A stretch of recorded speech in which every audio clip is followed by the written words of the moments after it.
You watch an animal mature from egg to animal and go, whoa, that's a hell of an algorithm that generated that thing. You go back to the very beginning, like, what was the algorithm in that egg? The very rough version of my argument is if you step back and look at the history of life on Earth in time lapse, it actually looks more than you might think like the development of a single organism, as if we are building a planetary superorganism.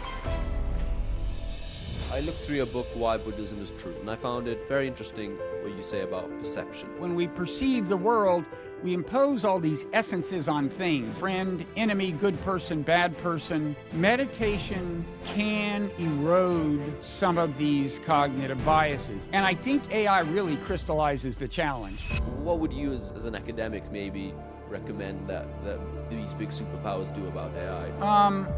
Well, first of all, I would say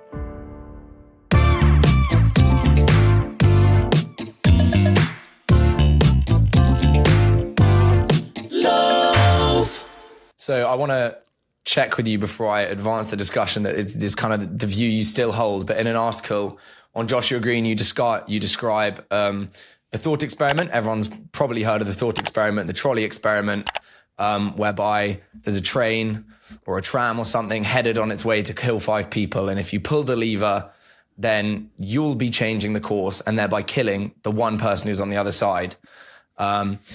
And what was found in the experiment was that the people who chose to kill the one person, which on a utilitarian calculation is the right thing to do, versus let the 5 people die, were using the reason part of their brain more than perhaps the emotional. And you think that's a reason that we should be supporting utilitarianism. I just want to check that that's still the sort of view you hold. Well, you mean because it seems to be more a product of pure reason than some alternative moral intuitions? Yeah. I guess that works in its favor. It's not the entire justification for it. Yeah, but I think, when you see our emotions playing a big role in a moral decision, there's reason to be skeptical about the wisdom of the decision. That's not always true, but it's, I think moral behavior should be subject to rational inspection and should pass the test. But you're right, that's a classic utilitarian thought experiment. And a good example of how kind of quirky human intuition is, at least from a utilitarian's point of view, is if you set the experiment up so that you pull the lever and divert the train from the one person it's going to, or from the 5 people it's going to kill to the one person, a lot of people say, yeah, you should do that.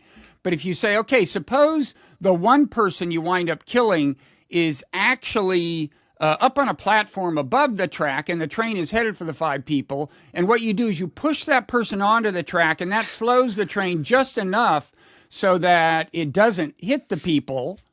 You're still trading off 5 for 1, but a lot of people say, no, not that. You shouldn't do that. And that's just, you can kind of see why that would be given the way human moral intuition evolved. But it's an example of the fact that we weren't designed to be utilitarian philosophers by natural selection.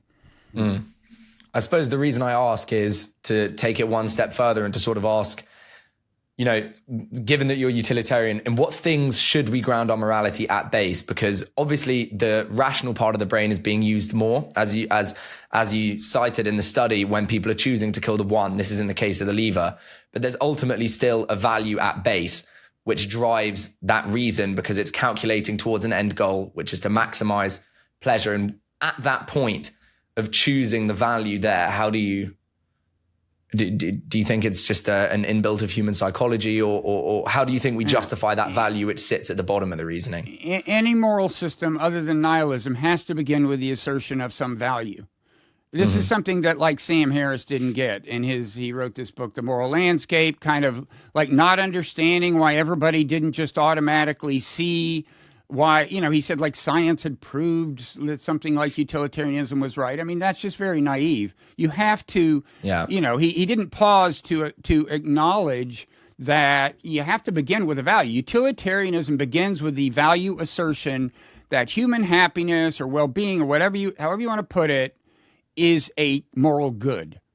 And I'm just saying, I think that's assuming, and then you also assume nobody's special, all people are equally important. And And I'm just saying, I think that's the least you have to assume of all moral systems that I'm aware of, or it's kind of the most plausible and simple set of assumptions.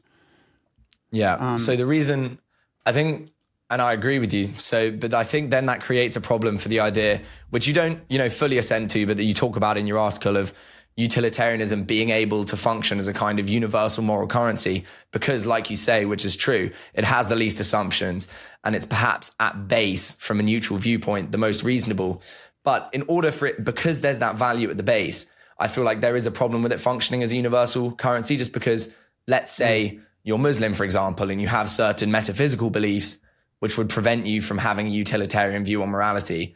How do you square that in creating what you call, for example, like the Esperanto of morality? Well, I was using that term mockingly in that review of Josh Green's book, and I really like Josh. Peter and I had Josh come talk to our class when we taught that class at Princeton, and so he wrote a book called, what was it? I think it had the tribe in the title or something. But anyway, I was arguing against his argument that the way to solve a lot of the conflict in the world was to get everyone on using the same moral system, in particular utilitarianism. He was arguing that that would help.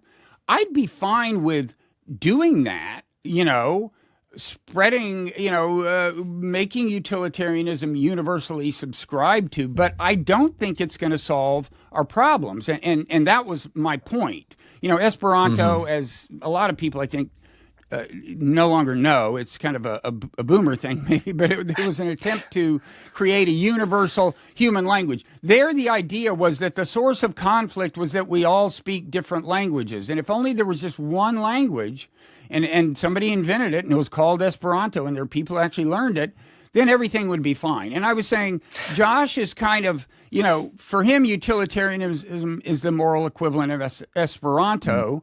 He thinks if only we were on the same page, our problems would be solved. And I'm like, no. And the reason is, what I get back to is that, there are lots of cases where we all accept the same principle, but we disagree about its application.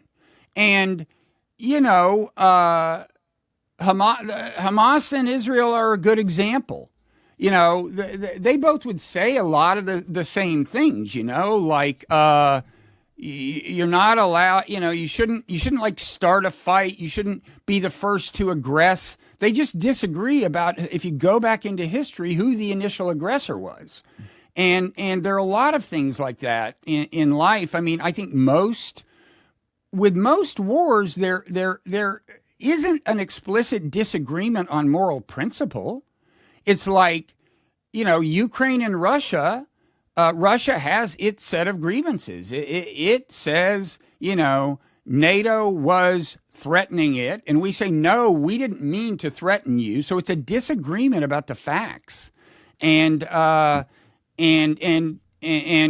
says it was preemptive in the way your invasion of Iraq was. And we say, no, that's different. But we're not disagreeing that preemptive self-defense can be valid. So I think if we really want to solve the world's great conflicts, we need to get at those biases that convince us that our group is in the right. It isn't a question of which moral system is being used.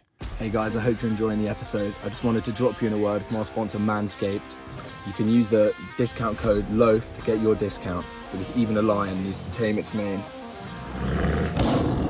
Get the Performance Package 5.0 Ultra from Manscaped now.